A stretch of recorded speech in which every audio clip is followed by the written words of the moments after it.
Welcome back, everyone. Every Sunday, Pat Sullivan from Sullivan Hardware and Garden gives us some great advice for do-it-yourself home improvements. Today, he's stopping by to talk about how you can take care of your utility closet. Well, here it is, November, and before we start to get really busy with the holidays, maybe a few checks as we start to move inside. As you know, the late fall and winter start to come, I thought maybe a little visit to the basement. So a lot of you, not everybody, will have a sump pump in their basement. So this one, there's both a primary and a backup. And the reason the backup, because if we turn around, this is a finished basement. And the problem with a sump pump, unlike say a water heater, where a water heater will start to drip, and say, hey, I'm leaking, a sump pump just stops working. And when it stops working, then you can get a flood. So if you have a finished basement or care about what's down in that basement and you have a sump pump, I would replace this depending on how much it gets used, every 3 to 5 years, I would replace that. And that battery over there on this side, that's part of the backup system, so that in the case of the primary pump, failing, or if the power goes out, there is something there that's going to pump the water out, because when it rains, this thing works pretty darn much, I would say.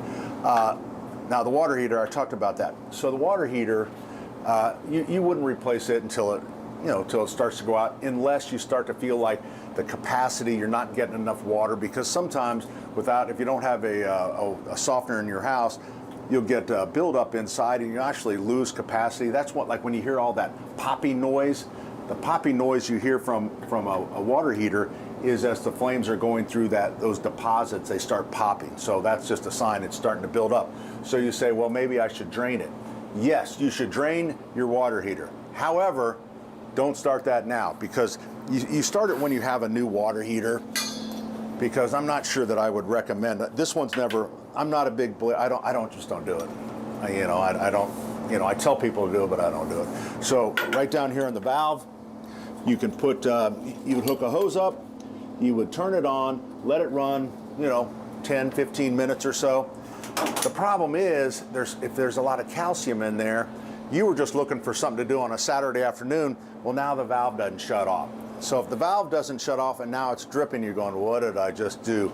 You can get this cap at the hardware store, and you can just put that cap on there, and that'll stop the water, and then just go watch the IU game or something like that, all right? So water heater here. The furnace, of course, the big thing is your filters. So this one, I will tell you that I'm not great. Again, you would think that I would be good at doing filters, but I kind of forget. So you can kind of see how dirty that is.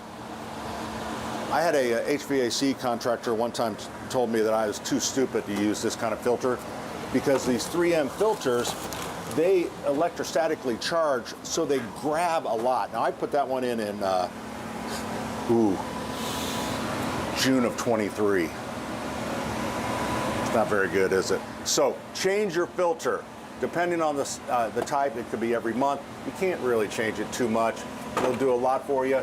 Humidifiers, don't forget about that, to change the pad. And then you can enjoy the holidays. I think I'll go ahead and change this filter now.